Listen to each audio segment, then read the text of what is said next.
Hola, ¿cómo están? En esta clase vamos a trabajar con el módulo 4, con los apartados 1 y 2. Son textos a cargo de María Cecilia Pereira y Daniela Lauría y vamos a abordar el texto Problemas de Lingüística General 2. Es un texto del año 69 que escribió Émile Benveniste, un lingüista francés. Vamos a entrar entonces a la teoría de la enunciación. Vamos a dividir este tema en dos partes. En este video vamos a trabajar con la parte 1 y vamos a comenzar a trabajar con el discurso y con la doble significancia del lenguaje. Bueno, en primer lugar, Benveniste señala que el lenguaje es el único sistema que tiene una doble significancia. Por un lado, lo que él llama la significancia semiótica, ¿sí? Que es un tipo de significancia que se establece dentro del sistema. Ahí los signos, las unidades lingüísticas, lo que hacen es relacionarse de manera opositiva y diferencial. En este sentido, es intralingüístico este modo de significancia y retoma esta idea, ¿no? Recuerden que Van Benís continúa la teoría saussuriana, ¿sí? En este sentido también es un autor que lo podemos insertar dentro del movimiento estructuralista. Bueno, entonces un ejemplo, en un tipo de enunciado estoy en casa, ese casa, la significación semiótica va a aludir a la definición dentro del sistema, es decir, como una edificación construida, destinada a ser habitada. En segundo lugar está lo que da en llamar la significancia semántica. Esta significancia surge del discurso y ahora vamos más adelante, vamos a ver esta definición de discurso, digamos, pero en principio podemos decir que es el uso de la lengua, ¿sí? Y en este sentido los signos actualizan su sentido en cada enunciación, es decir, cada vez que los sujetos usan esa lengua, los signos se consolidan de determinado modo, ¿sí? Entonces, un ejemplo de esta significancia semántica que aparece en el discurso, es decir, en la lengua en uso. Imaginemos a alguien que quedó en otro lugar en esta época de cuarentena y luego de muchos meses vuelve a su país, entonces baja del avión y dice estoy en casa, ¿sí? En el medio del aeropuerto. Bien, ese casa, nosotros dijimos, bueno, la significancia semiótica tenía que ver con un edificio, bueno, en este caso, en esta actualización del sentido, casa está significando el país de origen. Estoy en casa no significa que vive en el aeropuerto, sino que es su casa como metáfora de país. Entonces ahí tenemos un ejemplo de significancia semántica.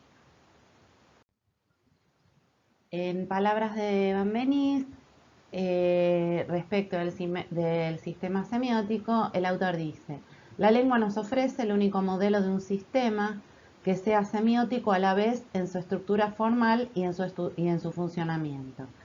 ¿Por qué? Bueno, en primer lugar, se manifiesta por la enunciación, alude a una situación dada y siempre hablar es hablar de, es decir, hay algo referencial. En segundo lugar, consiste formalmente en unidades distintas, cada una de las cuales es un signo, ¿sí? El signo lingüístico. En tercer lugar, es producida y recibida en los mismos valores de referencia entre todos los miembros de una comunidad, es decir, en este sentido está la cuestión social. Y en cuarto lugar, es la única actualización de la comunicación intersubjetiva. Entonces, todas intersubjetiva quiere decir entre sujetos, ¿sí? La comunicación entre sujetos. En este sentido, señala que la lengua es la organización semiótica por excelencia. Respecto del sistema semántico, lo que va a decir es que con lo semántico entramos en el modo específico de significancia que es engendrado por el discurso. ¿Sí? Es decir, ahí es la función de la lengua como productora de mensajes.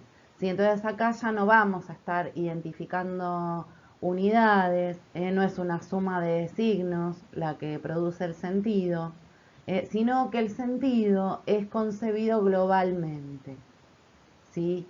Eh, entonces, para trabajar, para pensar en la significancia semántica, ingresamos en lo que define Van Benisse como el mundo de la enunciación y el universo del discurso.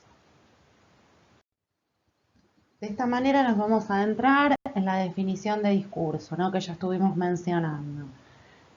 Cuando hablamos de discurso, estamos pensando en el uso de la lengua en un contexto particular. Luego, más adelante, vamos a volver a esta noción de contexto, ¿sí? Y remite el concepto de discurso al ejercicio al uso de la lengua en cada enunciación. En cada enunciación. Por otro lado, dice Van Benisse, el discurso es la lengua, en tanto que es asumida por el hombre que habla y en la condición de intersubjetividad. Es lo que hace posible la comunicación lingüística. Entonces, la lengua asumida por el hombre que habla. El discurso concebido, digamos, tiene que ver con el uso del lenguaje, con la actualización, con la asunción que realiza el hombre que habla. Bueno, como dijimos, entonces el discurso es un concepto complejo, ¿sí? Y vamos a abordar más características. Bien, es una entidad en la que el sentido se realiza globalmente, ¿sí? Acá recuerden que estamos en la significancia semántica, ¿sí? No, digamos, no vamos a estar pensando en unidades, sino en la cuestión global. Requiere considerar las condiciones de producción y circulación para su comprensión, y acá estamos pensando en ese contexto, en que es producido, en las condiciones de circulación. Vamos a volver a esto más adelante. Por otro lado, el concepto discurso puede referir a un conjunto de enunciados, por ejemplo, el discurso de los medios, el discurso feminista, el discurso kirchnerista, o puede referir a un enunciado particular, producto de un acto de comunicación situados históricamente, ¿sí? Por ejemplo, el discurso de apertura de las sesiones de la Cámara de Diputados, el discurso de asunción presidencial de Fernández, ¿sí? Entonces, en este sentido vemos la complejidad para abordar este concepto. Bien, por otra parte, el discurso siempre es asumido por alguien y este discurso indica, ese alguien adopta una determinada actitud respecto de lo que dice, ¿sí? Es decir, ese locutor adopta una actitud respecto de lo que dice y respecto del modo en que interpela a otro, ¿sí? Entonces, vamos a ver ejemplos, pero digamos, como para que tengamos idea, en un discurso, vamos a poner un ejemplo, en el enunciado, qué frío que hace, ¿sí? Ahí podemos hablar del modo de interpelación a ese otro. Recuerden que siempre está destinado, ¿no? Ahí vamos a la segunda característica. El discurso siempre está orientado, tienen un fin, tienen una finalidad. Por eso indican las intenciones del locutor. Entonces, cuando yo estoy en un aula y digo qué frío que hace, probablemente en esas condiciones, en ese contexto, signifique un pedido para que cierre la ventana, ¿sí? Ahí, en este enunciado particular, la interpelación a ese otro es a través de un pedido. Ahora, Otro enunciado en ese mismo contexto podría ser cerrar la ventana. Cuando lo dice el profesor, ya no pasa a ser un pedido, sino que aparece formulada como una orden. Entonces, ahí, en ese segundo enunciado, hay una otra forma de interpelar al otro. ¿Por qué? Porque se marca una jerarquía. Hay otra forma de interpretar al otro.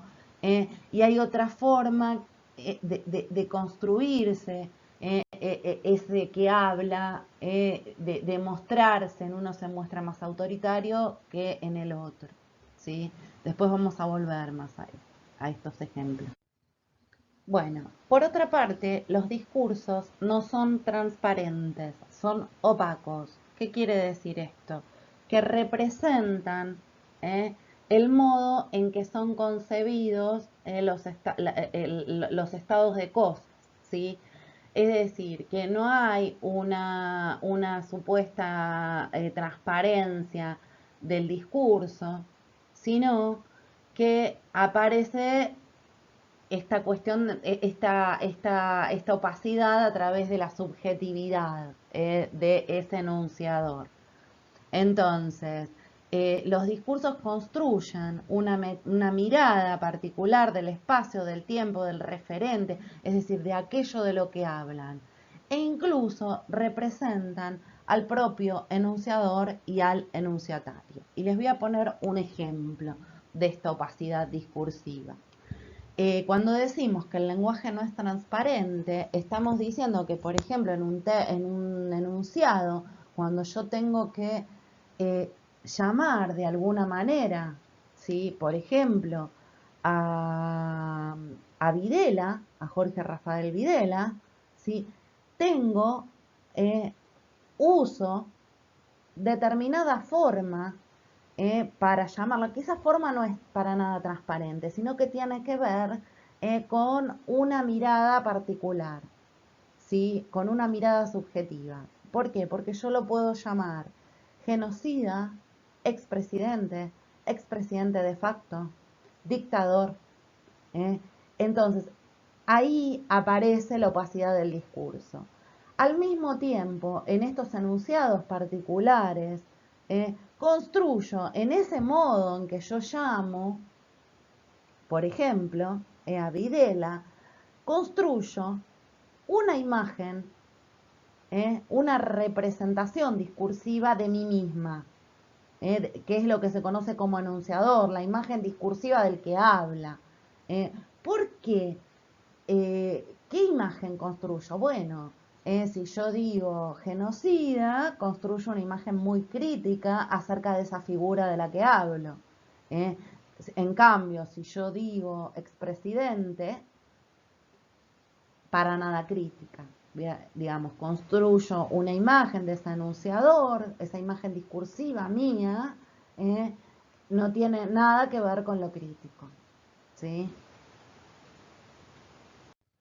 Bueno, retomando entonces estos dos conceptos, enunciador y enunciatario, que empezamos a abordar acá, y digamos, en relación con esta opacidad discursiva, lo que tenemos que tener muy en claro es que tanto el concepto de enunciador como el de enunciatario son figuras discursivas. Estoy en el discurso, ¿sí? Y tenemos que tenerlo muy diferenciado del autor, ¿sí? De la figura del autor o de la figura del lector o receptor, porque ahí no estamos dentro del discurso. Entonces, el enunciador es la imagen que construye de sí en ese discurso el que habla. Es decir, cuando hablamos, cuando escribimos, construimos una imagen discursiva de nosotros y de aquellos a quienes les hablamos. Entonces, por ejemplo, un saludo, hola a todes, construye un enunciador que se posiciona ideológicamente respecto de el lenguaje inclusivo, ¿sí? Y construye un enunciatario que también conoce el lenguaje inclusivo. ¿Estamos? Entonces, es muy importante no confundir enunciador con autor, y enunciatario con lector o receptor. ¿Esto qué quiere decir? Nosotros, por ejemplo, leemos el texto de Saussure, pero Benveniste. Bien. Benveniste, ¿sí?, construye en su texto un enunciatario, que es un lingüista, es alguien que está formado en el estructuralismo, que leyó un montón de autores, ¿sí? Nosotros ahora estamos leyendo a Benveniste y no coincidimos con ese enunciatario de ese texto de Benveniste o con cualquier otro texto académico. Somos los receptores o los lectores, pero no coincidimos. Entonces, ven la diferencia entre enunciatario y lector o receptor. Ponemos otro ejemplo, un cuento infantil. Yo les puedo dar a ustedes el cuentito de Caperucita, ¿sí?, para que lean, y nosotros en el texto de Caperucita hay construido en ese discurso un enunciatario que es un público infantil. ¿Cómo me doy cuenta? A través de las marcas, a través de las marcas lingüísticas. Por ejemplo, va a haber palabras en diminutivo. La abuelita, la Caperucita, canastita. Ahí marca un enunciatario infantil, los animalitos que hablan, los colores. Bueno, digo, hay toda una serie de elementos en esa narración que marcan, que construyen un enunciatario infantil. Si lo leemos nosotros en el marco de la universidad, nosotros podemos ser los lectores o receptores, pero no coincidimos con el enunciatario de ese discurso particular. ¿Está? Por otra parte, volviendo a esta definición de discurso, a esta complejidad de abordar un concepto como el discurso es entendido como una forma de acción sobre lo real. ¿Por qué? Porque toda enunciación, y acá retomamos esta idea, ¿qué era la enunciación? La enunciación es la apropiación del aparato formal de la lengua por parte del sujeto hablante. Entonces, acuérdense, la enunciación es ese momento único en que el sujeto es un acontecimiento, la enunciación, situado en un momento determinado, en un lugar determinado, en un aquí y ahora. Entonces es la apropiación del aparato formal de la lengua por parte del sujeto hablante. Entonces, toda enunciación en el discurso constituye un acto, un acto. ¿En qué sentido? Que cada vez que enunciamos, cada vez que producimos un discurso, ese discurso tiene una fuerza ilocucionaria, es decir, tiene es pragmático, es decir, está llevando a cabo una acción. ¿Qué acción? Bueno, sugerir, prometer, afirmar, ¿sí? Digamos, y en este sentido visibiliza un modo de recepción, materializa un modo de recepción. Y por otro lado, esta concepción del discurso interviene sobre lo real y lo modifica. ¿Sí? ¿Por qué lo modifica? Porque desencadena a través de esa fuerza ilocucionaria, de ese efecto buscado, desencadena otra acción.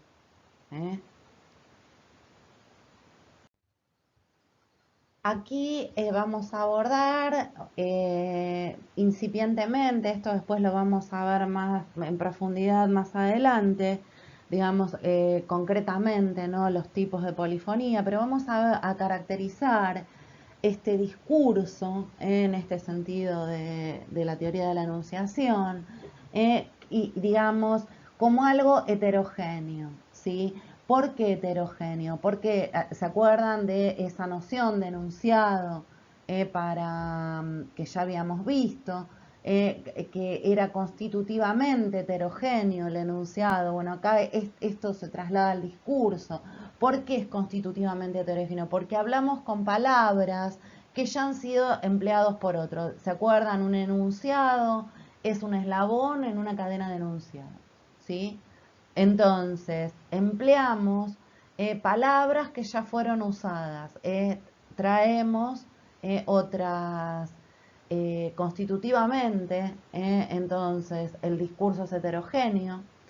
Por otro lado, el discurso posee un carácter dialógico, ¿no? ¿En qué sentido? En el sentido de siempre está orientado, recordemos esa definición que vimos denunciado también, está orientado hacia el otro, e incluso esa orientación puede ser hacia uno mismo, ¿no? En el caso del monólogo interior. Es decir, siempre supone un interlocutor que puede ser real o virtual. ¿eh?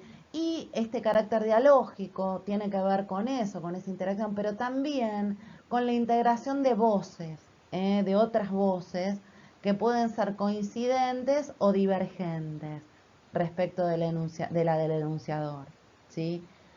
Y esta heterogeneidad, este carácter dialógico, también se puede verse este carácter polifónico del discurso en la apertura a sus relaciones con otros discursos, ¿sí? Es decir, ¿por qué? Porque, digamos, el discurso incluye ecos de otros discursos que lo alejan o lo acercan. ¿Cuáles son esos otros discursos? ¿Discursos anteriores o discursos contemporáneos? ¿Sí? Es decir, volvamos a ese ejemplo, un discurso de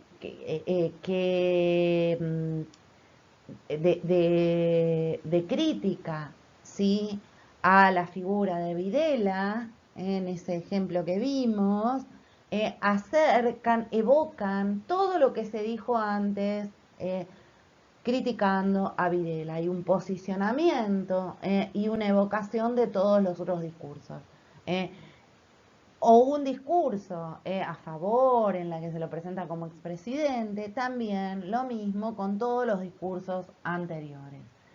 Si por ejemplo nosotros decimos hola a todes en un discurso, digamos, en el que se emplea el lenguaje de género, lenguaje inclusivo, también ahí ese discurso se relaciona con toda una serie de discursos previos, ¿sí? Que pueden ser contemporáneos o anteriores.